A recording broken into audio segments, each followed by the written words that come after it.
한국의 정치 문화는 일단 민주주의에 잘 안 맞아요. 여러분들은 다 민주주의라는 말을 써서 본인들은 다 나는 민주주의자라고 생각할지 모르지만, 제가 보기에는 절반 정도는 민주주의가 아닌 생각으로 사실 민주주의라고 생각하고 우리가 지금 있는 거예요. 그래서 그거를 그렇게 이해하기 쉽지 않기 때문에 좀 가능하면 강의 정리한 거를 좀 읽어보시면서 왜 내가 이런 얘기를 하는가, 왜 정당이 중심이 되는 민주주의라는 말이 왜 그렇게 이해하기 어려운가라는 것을 조금 생각하시면서 좀 이해해 주셨으면 해요. 그래서 특히 지난번에 강의 중에 정당이 중심이 되는 민주주의가 역사적으로 형성되는 과정을 다뤘는데 그게 그렇게 간단치 않을 것 같아서 제가 좀 잠깐 역사적인 상황을 조금 개관을 다시 한번 하려고 그래요. 우리가 특정한 민주주의라고 하는 것을 구성하는 관념들이 있잖아요. 지난 시간에 다뤘던 대의제, 입헌주의, 다원주의, 결사의 자유. 이게 그냥 나온 게 아닌데, 이거를 이해하는 것이 민주주의를 이해하는데 너무너무 중요한 문제예요. 근데 우리가 꼭 민주주의를 그럼 서양적인 기준에서만 배워야 되느냐. 그래야 되는 면이 있어요. 우리가 일단 민주주의는 우리 게 아니고 수입한 것이기도 하고, 우리가 마치 지금 자본주의라고 하는 것을 볼 때도 동양도 자본주의의 물질적인 조건이 없지는 않은 거거든요. 중국만 생각해도 어떻게 보면 거기는 7세기 이럴 때부터 상업적인 그런 걸로는 놀라울 정도 발전한 건데, 자본주의에 필요한 특정한 관념이 동양에는 형성이 되지 않았기 때문에 자본주의가 유럽에서, 서양에서 나올 수밖에 없었던 거예요. 그 문제를 다뤘던 게, 막스 베버의 프로테스탄트 윤리와 자본주의 정신, 프로테스탄트 정신과, 자본주의 정신과 프로테스탄트 윤리인가 하여튼 그 책의 핵심 내용이 왜 유럽에서 특정한 자본주의를 만들어내기 용이한 특정한 관념이 서양에서 발전했는가를 다루는 책이거든요. 우리도 지금 배워야 될 건 이런 역사를 배우는 게 아니라 왜 특정한 관념이 형성되고 그게 민주주의라는 이름으로 보편화됐는가를 이해해야 되기 때문에 조금 이게 필요해요. 종교개혁이 너무너무 중요해요. 왜냐하면 옳다고 생각하는 것이 하나 이상이다라고 하는 관념을 만들어내는 건 이게 미친 영향이 어마어마하게 컸어요. 종교개혁이라고 하는 건 그전에는 신의 뜻을 해석하는 것을 캐톨릭 교회에서 독점적으로 한 것을 이제 나는 기도와 계시를 통해서 신과 소통할 수 있다라고 하는 것은 이제는 누구나 자신이 생각하는 옳음이랄까? 궁극적인 진리를 생각할 수 있다는 거. 이건 놀라운 변화예요. 그렇기 때문에 이 종교개혁의 변화가 나중에 여러분들도 아시겠지만은 관용이라고 하는 것, 관용은 다원주의의 핵심입니다. 우리가 이견을 다툼에 있어서 공존한다는 것. 이거는 상대는 절멸의 대상이 아니라 공존하면서 누가 더 우월한가를 다툼의 대상이라고 보는 건 사실 이때 변화부터 시작돼서 제가 계속 강조드리지만 이 이전에는 집단을 형성하는 것, 조직을 형성하는 건 그건 탄압의 대상이었지 그게 허용이 안 됐다는 것. 이게 종교개혁이 중요해요. 국가라고 하는 개념은 많은 사람들이 전통적인 거로 생각을 해요. 그거 아니에요. 국가는 16세기 말에 등장한 개념이에요. 국가라는 개념을 생각하면 집가자를 써서 옛날부터 있을 것 같지만 그건 새로운 개념이라는 걸 꼭 생각해요. 국가라는 걸 생각하면 이런 걸 예를 들면 돼요. 박근혜 대통령도 이 현충원에 가면 가슴에 손을 얹고 충성의 대상을 누가 있어요. 국가라고 하는 제도화된 실체가 있어요. 이건 통치자하고도 피통치자 모두로부터 독립되어 있는 윤리적인 실체가 있는 거예요. 그걸 헌법이나 이런 걸로 뒷받침되는 이런 관념은 16세기 말에 처음 등장한 말이에요. 그전에는 없었어요. 16세기 말에 국가가 등장하고 나서야 오늘날과 같은 민주주의가 나올 수 있었다는 거 꼭 알아둬야 돼요. 16세기 말 이전의 정치관은 국가 이전의 정치관들이에요. 그러니까 이 변화가 중간에 있었고, 이것 때문에 우리가 보통 근대 국가 체제가 형성된 것을 웨스팔렌 조약이라고 그러잖아요. 이게 1648년도예요. 요 시기부터 변화된 걸 우리가 지금 보고 있는 거예요. 그 다음에 입헌주의 혁명이 이때 일어나서 어떤 권력도 이제는 혈통이나 가문이나 종교적인 이유로 정당화되는 게 아니라 입헌적 기초를 가져야만 그 권력은, 그 주권은 정당화될 수 있다는 관념이 혁명을 통해서 형성된 거예요. 그리고 우리가 알고 있는 휘그나 톨이라는 정당이 이 바탕 위에서 나오게 된 거예요. 근데 휘그나 톨이는 제가 지난주에 강의한 걸 정리한 거에 보신 분들은 아시겠지만 이 말은 욕이에요. 도둑놈들이라는 뜻이에요. 그러니까 상대 집단에 대해서 도둑놈이라고 했던 게 휘그 톨이에요. 우리도 지금 정당을 보면은 우리는 어떤 정치를 하겠다라는 걸 하기보다는 상대를 부정하는 언어들이 많잖아요. 이 당시 초기 정당의 모습도 그런 모습을 가졌어요.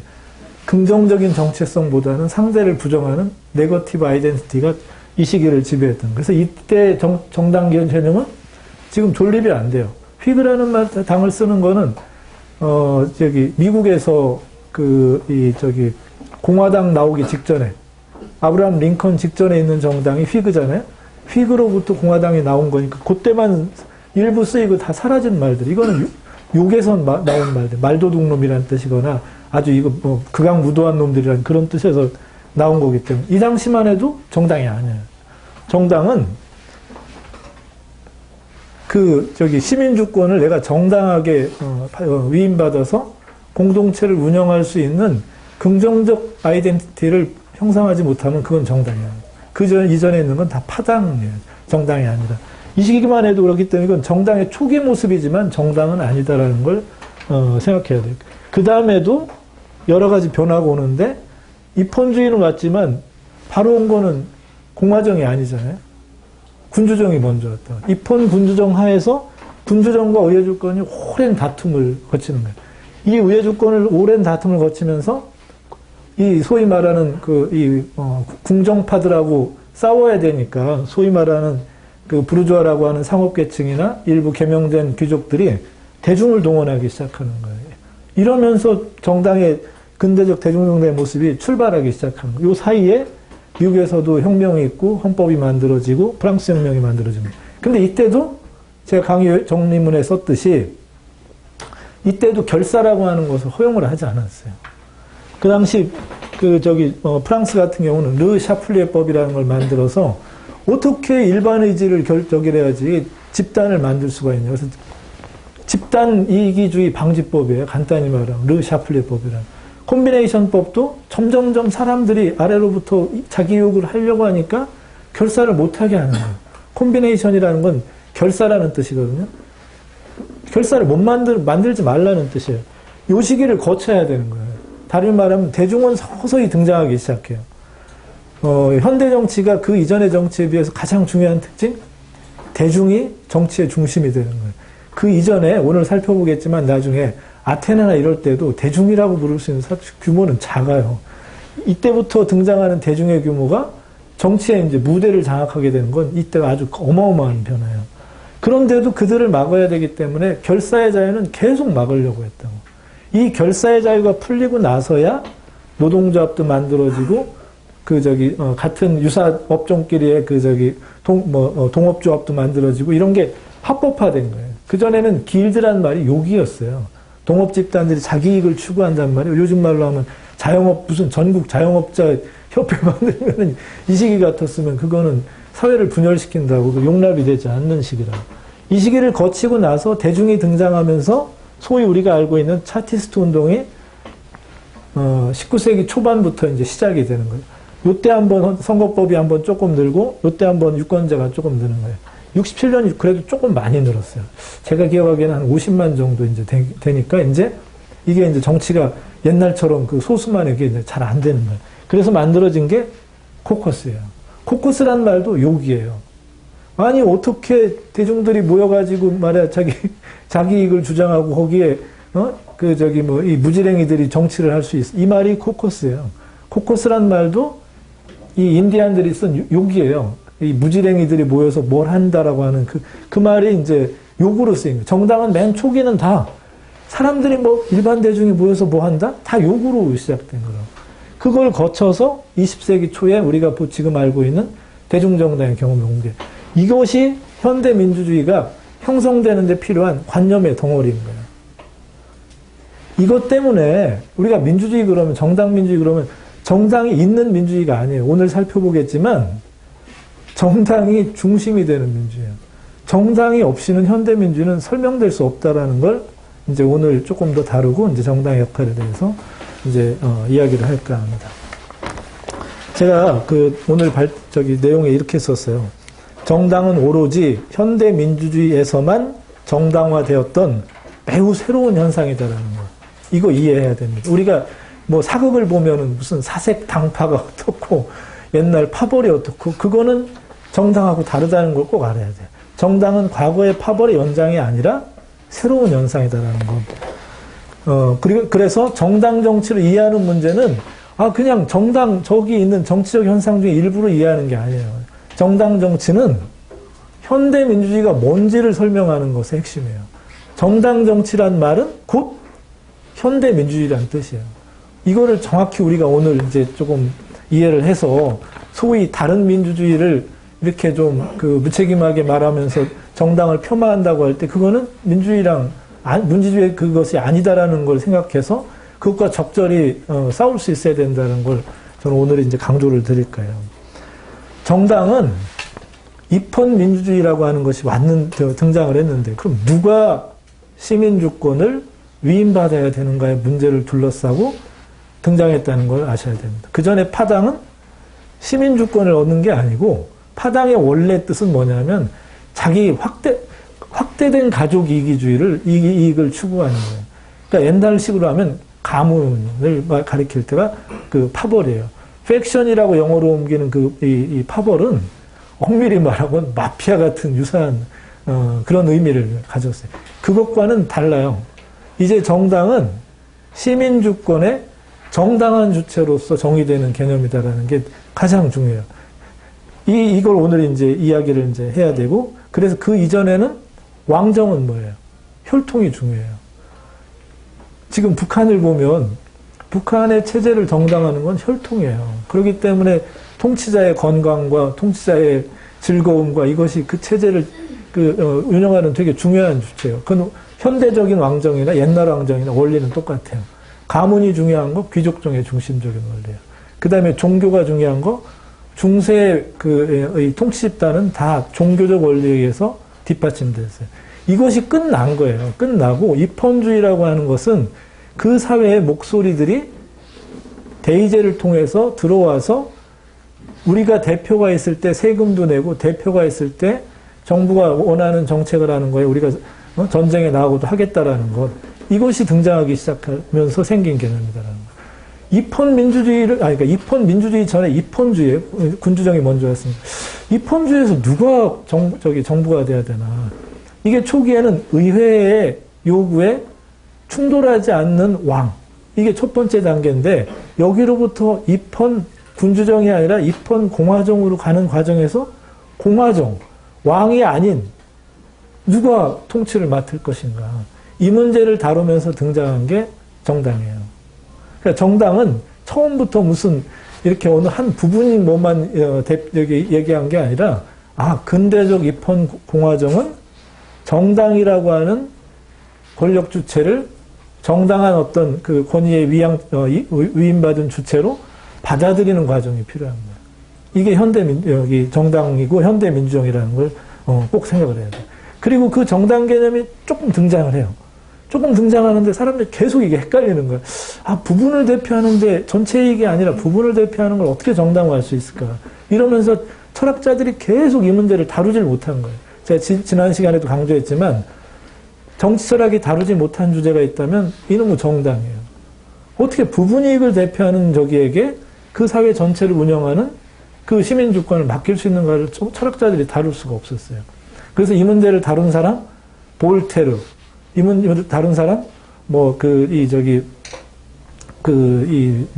갑자기 생각이 안 나네. 하여튼 스코틀랜드 계몽주의 철학을 했던 사람들은 다 이 문제를 다뤘어요.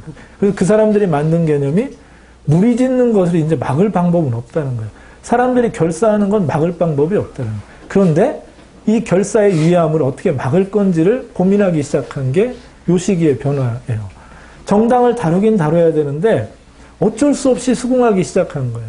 그리고 나서 이게 나중에 의회 주권이 막 성립하는 과정에서 이제는 정당이 사회 전체의 공익적 이익을 감당하는 합당한 원리를 가진 주체로 인정되기 시작한 거예요. 그게 18세기 말이나 돼야 그 개념이 등장하기 시작합니다. 그 전에 정당 개념에는 이 개념이 존재한 적이 없어요.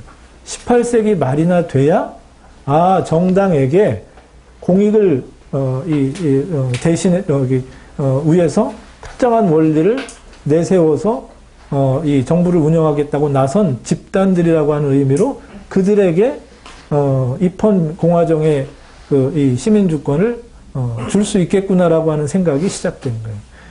이게 이 과정이라는 거. 그 과정에서 왕당파들하고 아주 수많은 논쟁을 해야 되고 입헌 군주정의 지지자들하고 수많은 논쟁을 해야 되고 혁명적 민주주의 대표적인 게 뭐겠어요? 프랑스 혁명 같은 거. 프랑스 혁명의 주체자들은 무슨 일이 있어도 정당을 막아야 된다라는 게 프랑스 혁명의 지지자들이에요. 그렇기 때문에 프랑스 혁명의 혁명 이유는 뭐예요? 이견을 가진 사람들이 그렇게 많이 다친 거예요. 프랑스 혁명에 지나고 나서 사람들이 깨달은 건 일반의지는 하나이기 어렵다는 거예요. 일반의지가 뭔지는 사전적으로 결정될 수 없다는 거예요. 그게 뭔지를 둘러싸고 경합을 통해서 일반의지가 형성돼야 되는 거지 누군가 옳은 걸 갖고 있다고 해서 생각이 다른 사람을 처벌할 수 없다라는 거. 이게 프랑스 혁명의 혁명적 민주주의에 하고 이제 정당의 그 원리랑 좀 충돌하게 되는 거예요. 그 다음에도 생디칼리즘. 지난 시간에 제가 말씀드렸지만 생디칼리즘을 우리나라식으로 말하면 운동주의자예요.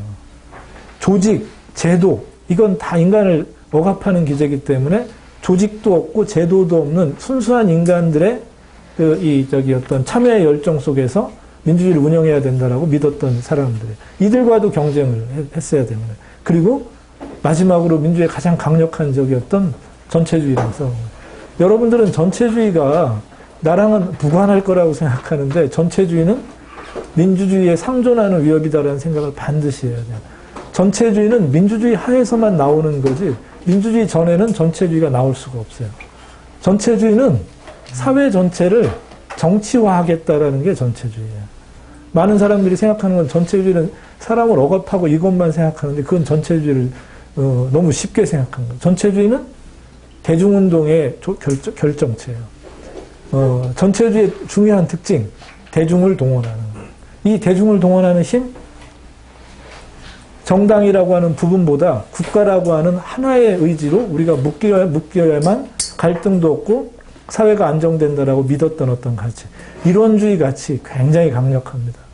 우리가 어디 가서 정당 얘기하고 그러면 사람들 사이에서 싸움이 많이 일어나고 그러면서 늘 쉽게 뭐 국민을 위해서 뭐 국가를 위해서 하나의 의지 이런 거를 강조하는 말들이 쉽게 허용되는 것은 이건 일상적으로 전체주의의 어떤 관념들이 스물스물 우리 주변에도 기어다닌다는 거예요. 이 나치즘이든 파시즘이든 구테타로 한 게 아니에요.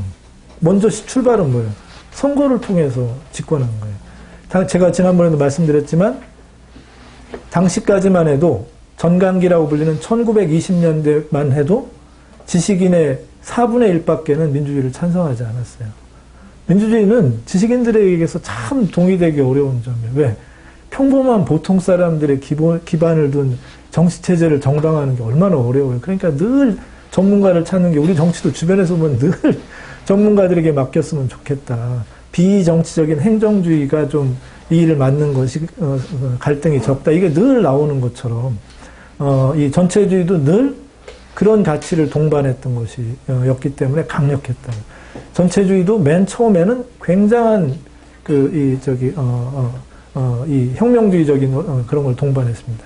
나치만 생각해도 나치에는 좌파가 있고 우파가 있어요. 나치 좌파는 반자본주의파입니다. 나치 우파는 반공산주의파. 이게 양립이 가능해요. 우리는 이게 도저히 좌우에 완전히 다른 것처럼 불가능할 것 같지만 운동 때는 양립이 가능해요. 근데 이 두 세력이 집권하자마자 양립이 불가능한 거예요. 집권했을 때 히틀러의 선택은 나치 좌파를 제거하는 거예요. 그 제거했던 역사적인 큰 사건이 장검의 밤이라고 하는 유명한 사건이에요. 이 나치 좌파 지도부들을 독일 남쪽에 휴양지에 불러서 회의하자고 불러가지고 몰살시킨 사건이에요. 그리고 나서 나치는 이제는 우파 전체주의적인 걸로 통일된 것이에요. 그러니까 전체주의도 민주주의에 대해서 아주 강력한 비전이다라는 걸 생각을 해야 돼. 이걸 거치고 나서야 민주주의가 정당화됐는데 적어도 유럽 전체의 평균적인 기준으로 보면 2차 대전 이후예요. 2차 대전 전에 정당이 중심이 되는 가치의 다원성에 기반을 둔 민주주의는 적어도 정당화된 거는 스웨덴, 영국, 그 다음에 미국, 요 정도밖에 없어요. 나머지는 대부분 다 민주주의라고 하는 것을 허용할 수 없었어요. 2차 대전을 겪고 나서 한편에서는 전체주의를 겪고 한편에서는 2차 대전이라고 하는 엄청난 희생을 겪고 나서 그때 비로소 사람들이 다른 길은 없구나. 정당이 나눠서 집권하는 것이 민주주의일 수밖에 없다는 걸 받아들이게 되는 거예요. 그래서 민주주의란 말 자체의 정의가 인민이 집권한다, 인민이 통치한다는 뜻이 아니고 영어로는 오늘 지난번에도 많이 살펴봤지만 정당이 정부가 되는 거예요. 민주주의의 정의 파티 가버먼트. 독일에서 민주주의가 2차 대전 이후에 정의된 건 정당이 중심이 되는 민주주의라는 말이고 그것을 제도화한 게 전후 보헌헌법이에요. 전후 독일 헌법은 그전하고 달리 정당이 중심이 된 거예요. 그 전 헌법은 뭐예요? 바이마르 헌법은. 정당으로 나눠지면 이 사회를 어떻게 감당이 안 되는 거예요. 그래서 그 이전 바이마르 헌법에 둔 거 최고 통치자에게 비상대권을 준 거예요. 위기 시에는 그래도 국가를 총화단결하고 하는 그 힘은 있어야 된다고 생각하는 거죠. 2차 대전 이후에는 그것으로부터 벗어나서 정당들이 번갈아서 통치하는 것을 받아들일 수밖에 없다라는 것을 2차 대전 이후에만 그게 된 거예요. 그때 유명해진 사람이 한스 켈젠이라고 하는 법철학자예요. 한스 켈젠은 1920년대에 우리는 잘 몰라요. 한스 켈젠의 민주주의론은 잘 몰라요. 한스 켈젠을 우리나라에서 아는 건 다 법 실증주의 관련된 것만 나오는데 한스 켈젠은 1920년대 아주 분명하게 말했다고. 정당이 중심이 되는 민주주의 밖에는 길이 없다라는 거. 그래서 2차 대전 이후에 한스 켈젠이 다시 복원돼서 그 사람의 쉽게 생각하면 민주주의와 법이론이 2차 대전 이후 독일 헌법은 거기는 아니죠. 기본법이라고 하는 걸 이제 정초하게 됐고 2차 대전 이후에서 비로소 정당이 시민주권의 합법적인 주체일 수 있다라는 것을 그 관념을 받아들이게 됐다라는 것. 우리는 이 과정에 이런 긴 과정의 변화가 오늘 살펴보겠지만 없었어요. 우리는 정당과 보통선거는 해방 이후 그냥 선물로 주어진 해방도 고은 시인이 말한 것처럼 도둑놈처럼 우리한테 왔고 보통선거권도 그야말로 미국식 제도를 받아들이면서 그냥 하루아침에 주어진 거예요. 정당도 미군이 진주하면서 우리는 점령군으로 온 게 아니라 일본군 무장해제를 위해서 왔는데 나라는 너네들이 만들어야 되지 않겠냐. 그러니까 나라를 세우겠다라고 하는 재정당 사회단체는 미군정에 등록하시오가 우리나라 정당의 사실상 처음이에요. 나라를 세우겠다라고 하는 그 합당한 이유를 가진 사람은 등록하시오라는 미 군정 명령, 제 기억에는 55호 같은데 그 군정명령 55호가 사실 우리나라의 정당을 위로부터 이렇게 불러준 거예요. 이게 우리 이 정당의 그 시초기 때문에 이 과정에서의 변화가 우리한테 없어요. 그리고 나서 계속 권위주의와 저기를 했기 때문에 민주주의를 우리가 상념할 때는 독재가 아닌 것 전체가 민주주의가 된 것이지 독재가 아닌 좋은 것 이런 의미가 된 것이지 이 안에서 사람들이 이 공익이 무엇냐를 둘러싼 경쟁에서 복수의 의견들이 경합한다라는 생각은 잘 못한 거예요. 지금도 우리는 그렇기 때문에 민주 대 반민주라고 하는 이 말을 우리가 쓰고 있는 거예요. 반민주는 허용될 수 없는 거예요. 민주주의는 오로지 하나의 정당한 뭐가 있다라고 어떤 가정하게 되는 거예요. 이거는 우리 어떤 전후 그러니까 해방 이후 한국 정치사의 그 특정 이 과정을 주목하지 못한다면, 왜 우리는 이렇게 정당이 중심이 되는 민주주의가 잘 안착이 안 되는가. 이런 문제를 우리가 생각을, 좀 부족하게 할 수밖에 없어요. 이제 이 문제를 우리가 이제 생각해야 되고, 그래서 세 번째로 넘어가면, 정당은 현대 민주주의의 중심 주권기구로 등장한 매우 근대적인 제도라는 걸 이해해야 된다는 것. 이 점에서 정당은 어느 인간 사회에나 있는 그런 정치 집단이나 당파, 파벌과 같은 것이 아니다라는 것. 그 어떤 제도나 기구도 시민 주권의 주체로 정당을 대신해서 정당화될 수 없다라는 것. 이 점을 우리가 이해해야 됩니다. 그렇기 때문에 정당은 뭐의 하나가 아니에요. 정당 정치 곧 현대 민주주의에 대한 정의예요. 그 점을 이제 이야기해야 되는데, 그걸 위해서 하도 우리가 민주주의 그러면 우리나라 안에 지배적인 관념은 고대 민주주의예요. 제가 보기에는 그 고대 민주주의와 현대 민주주의가 얼마나 다른지를 이제 조금 이제 말씀드리려고 해요. 고대 민주주의는 하나의 자족적 체제예요. 이론적 체제고, 행정과 정치는 구분되지 않았어요. 행정관도 추첨으로 뽑혔고 연임은 안 됐어요. 연임은 안 된다는 얘기는 시민이면 누구나 행정관이 될 수 있는 수학적 확률이 평등해야 되고, 죽을 때까지 한두 번은 행정관이 되도록 하기 위해서 임기도 짧게 하고 연임을 못하게 했어요. 실제로 아테네 민주주의를 기준으로 말하면 시민들이 평균 한 번 이상은 통치자가 되는 이 수학적 확률을 가졌어요. 그러다 보니까 당연히 전문관료는 없어요. 전문관료는 언제 있다고요? 국가가 있고 나야 전문관료가 있는 거예요.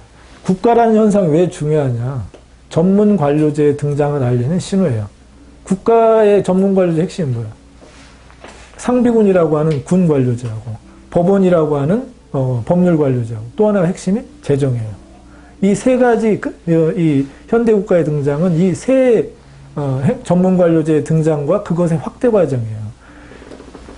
제가 여러 번 말씀드리지만 현대국가에 대적할 만한, 현대관료제에 대적할 만한 역사상 어떤 인간 조직도 없어요.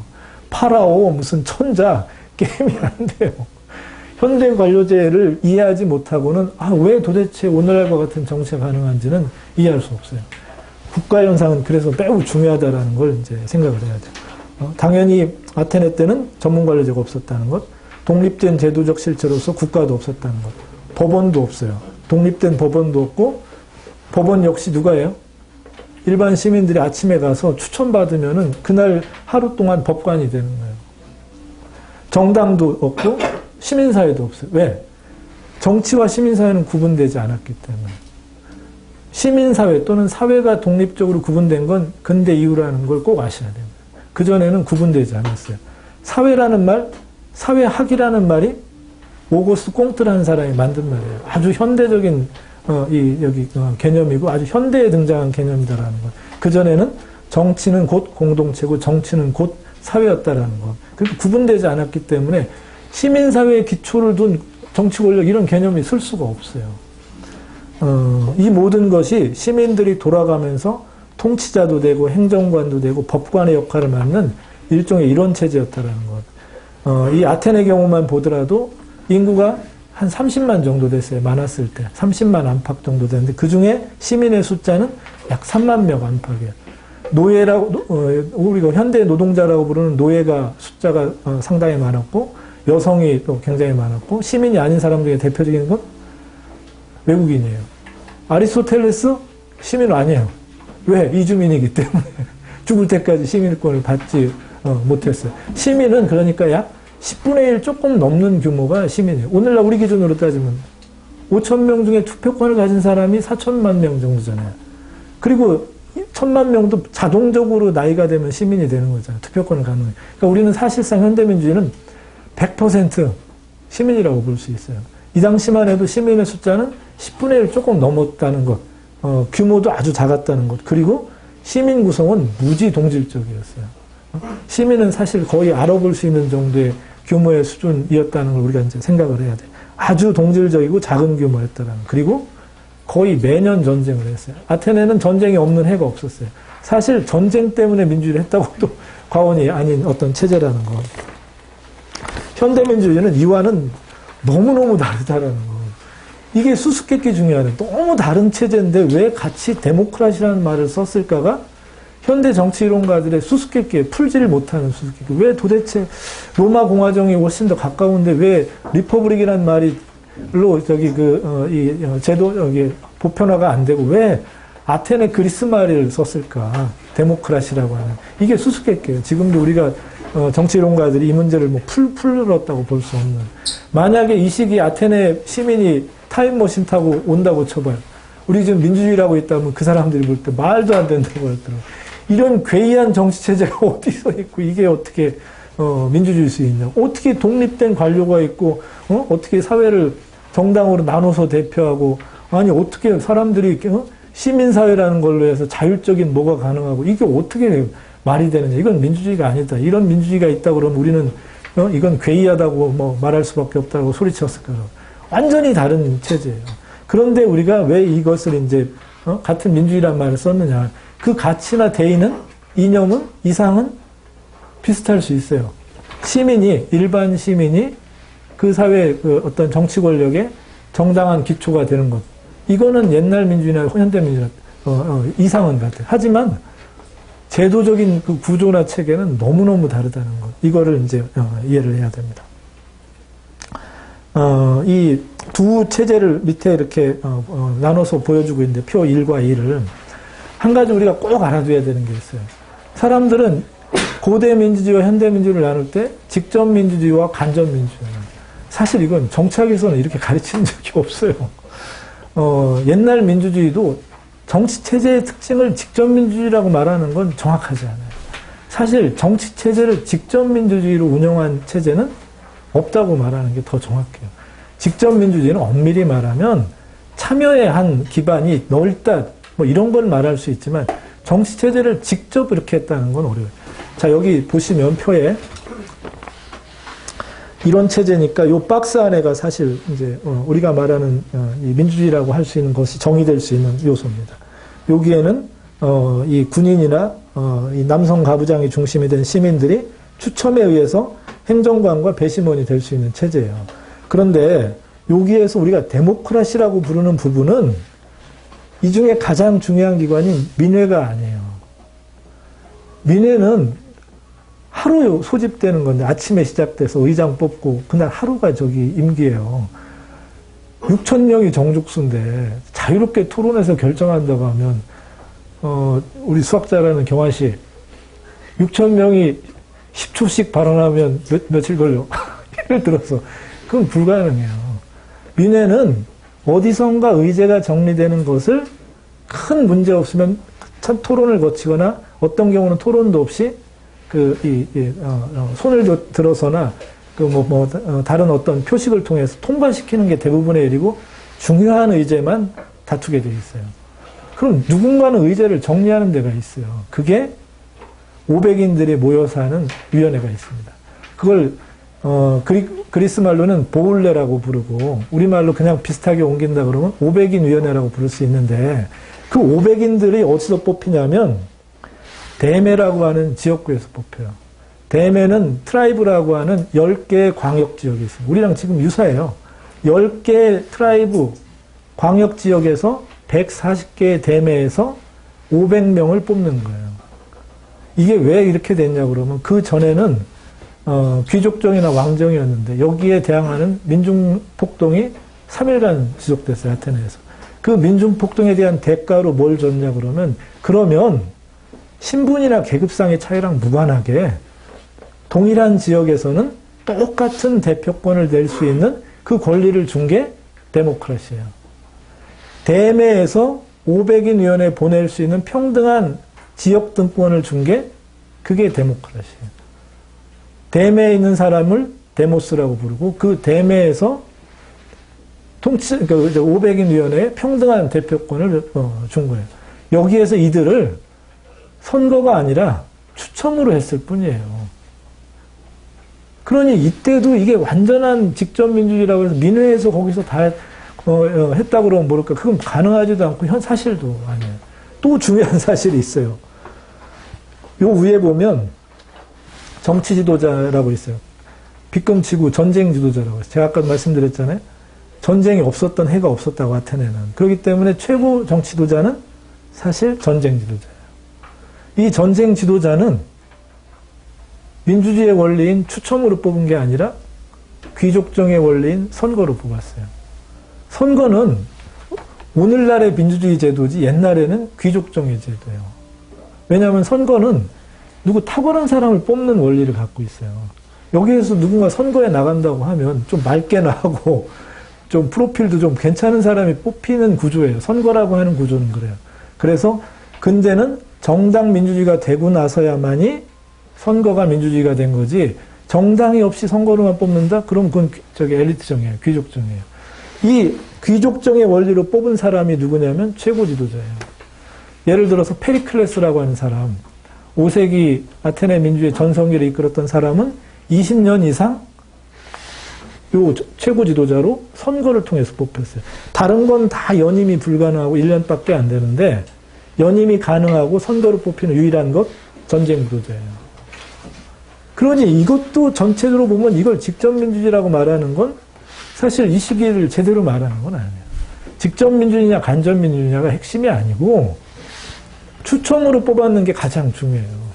그리고 독립된 행정관이나 법관 엘리트나 이들이 없이 일반 시민이 추첨으로 돌아가면서 그 일을 했다라는 사실이 중요해요. 이게 옛날 민주주의랑 현대 민주주의의 차이고, 현대 민주주의에서 직접성의 가치가 있다 그러면 현대 민주주의는 우리가 잘 알다시피 세 가지 구조를 갖고 있어요. 여기에서 직접 민주주의 원리가 들어올 수 있는 데는 사실 요 밑에 시민사회 부분이에요. 참여의 부분이에요. 직접 민주주의 가치로 참여의 가치를 풍부하게 할 수는 있어도 직접 민주주의로 정당을 운영할 수 있겠어요? 직접 민주주의로 국가를 운영할 수 있겠어요? 현대민주는 이게 가능하지 않다는 거예요. 그렇기 때문에 직접이냐 간접이냐가 핵심이 아니고 이론주의적인 체제냐 다원주의적인 체제냐가 훨씬 더 중요하다는 걸 이해해야 됩니다. 그 이제 3페이지를 넘어가서 그 밑에를 이렇게 볼게요. 현대민주주의는 정치로부터 자율적인 사회 위에 서 있어요. 이제는 사회를 생각하지 않고 정치만 말해야 한다고 해서 이게 현대는 민주주의가 되지 않아요. 공동체의 규범적 의무로부터 자유로운 사적 공간이 없으면 현대 정당 민주주의는 되지 않아요. 자율적인 사적 공간이 있기 때문에 옛날 민주주의는 규범적인 의무가 뭐예요? 정치는 참여하는 게 시민됨의 규범이었어요. 현대민주주의는 반드시 정치에 참여해야 되는 건 아니에요. 현대민주주의는 정치에 나는 관심 없어도 그 사람이 시민으로서 사는데 아무 문제가 없어요. 우리가 지금 투표하지 않는 사람을 처벌하려는 그건 없잖아요. 있는 건 소위 말해서 투표를 권장하기 위해서 투표를 하는 건 의무로 두고 뭐 여비를 지원한다거나 이건 있어도 투표 안 하는 사람을 처벌하기는 어려운 게 현대민주주의예요. 그리고 현대민주주의는 입헌주의와 법의 지배에 기초 없이는 안 돼요. 자율적 경제나 자율적 시민사회, 국가관료적인 요소 사이의 관계를 민주주의랑 병행 발전시키는 것이 현대민주주의의 핵심이지, 옛날처럼 입헌주의도 없이 자율적 시민사회도 없이 관료제도 없이 법의 지배도 없이 민주주의를 구현한다? 현대민주주의는 상상할 수 없어요. 현대민주주의는 그렇기 때문에 옛날 민주주의처럼 참여만 해서 되는 게 아니고 입헌주의랑 관계는 어떻게 해야 될지, 법의 지배랑 관계는 어떻게 해야 될지, 자율적인 경제와 이 정치는 어떤 관계를 맺어야 될지, 이 모든 문제들이 이 사회의 영역에서 다뤄져야 되는 거예요. 이게 없이는 현대민주주의는 안 된다는. 그렇기 때문에 옛날 민주주의처럼 참여만 하면 되겠다, 운동으로 국민의 뜻을 물어서 한다, 이거는 현대민주주의에서는 가능한 일이 아니에요. 그렇기 때문에 아무리 앞에다가 우리 이제 자유주의 대신 공화주의 합시다 하고 개인주의 대신 공동체주의 합시다, 아무리 말로 접두사를 붙여도 현대민주주의 이 구조를 대체할 방법은 없다라는 걸 꼭 생각을 해야 돼요. 정당 중심의 민주주의 대신에 우리는 급진 민주주의를 하겠다? 이거는 구호는 그럴듯할지 몰라도 이게 현실의 민주주의를 운영할 방법은 안 된다라는 것. 이것을 이제 생각해야 된다. 이제 4페이지 중간으로 이렇게 넘어와서 이야기를 할게요. 4페이지 중간에 제가 이견과 복수의 의견 사이에 공익적 경쟁이라고 썼어요. 이게 현대민주주의의 핵심적인 정의라는 걸 이제 말씀드리려고 합니다. 그렇기 때문에 정당들은 이 문제에서 이견과 복수의 의견 없이 하나의 우월한 입장으로 사회를 통일하겠다, 이건 정당이 될 수 없어요. 이견과 복수의 의견 사이의 공익적 경쟁에서 우리 정당이 다수의 시민들에게 설득력을 갖거나 유능함을 발휘해서 일정 기간 공익을 대표해서 집권하는 것. 이게 현대민주주의라는 걸 생각하셔야 됩니다.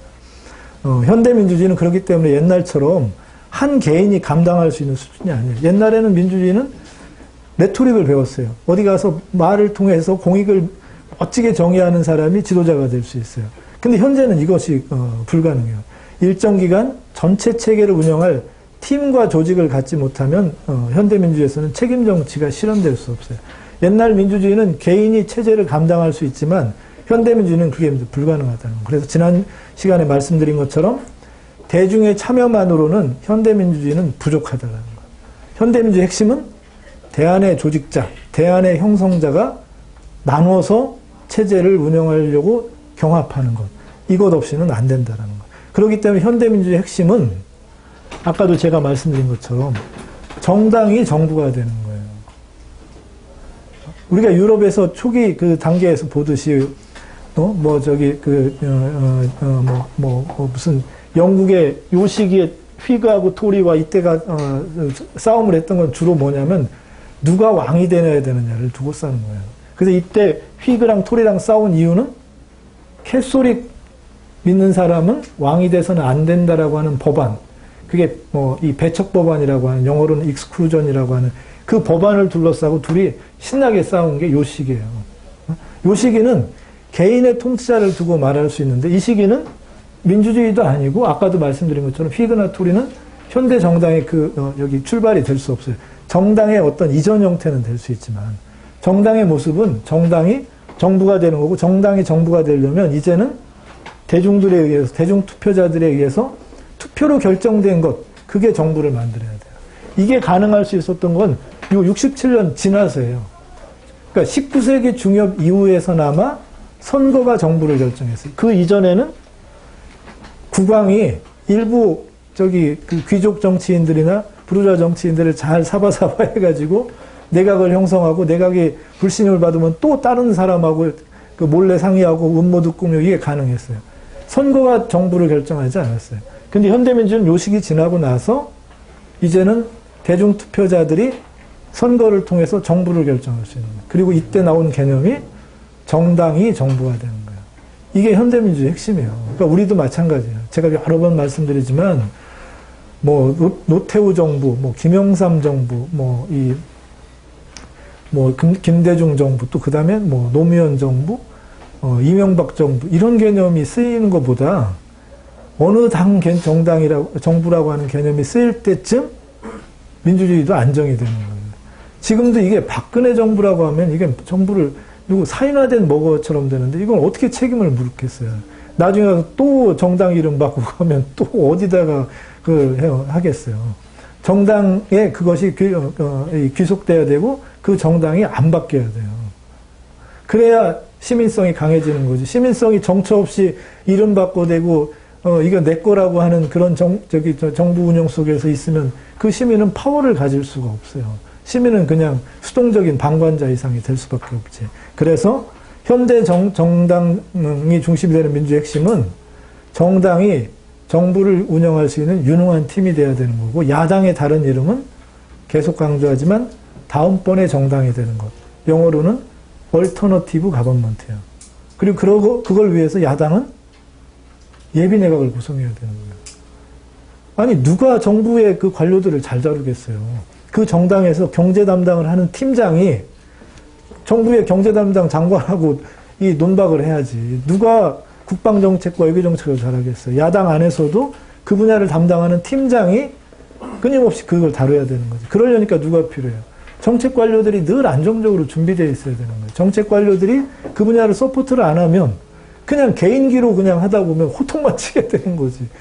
정당도 정부의 이 잠재적인 원형체가 되어야 되는 거예요. 선거에 승리하면 이들이 들어가서 여기 전문 관료들하고 전문 관료들을 운용해서 이 정부를 이끌어야 되는 거. 이게 현대 민주주의 핵심이에요.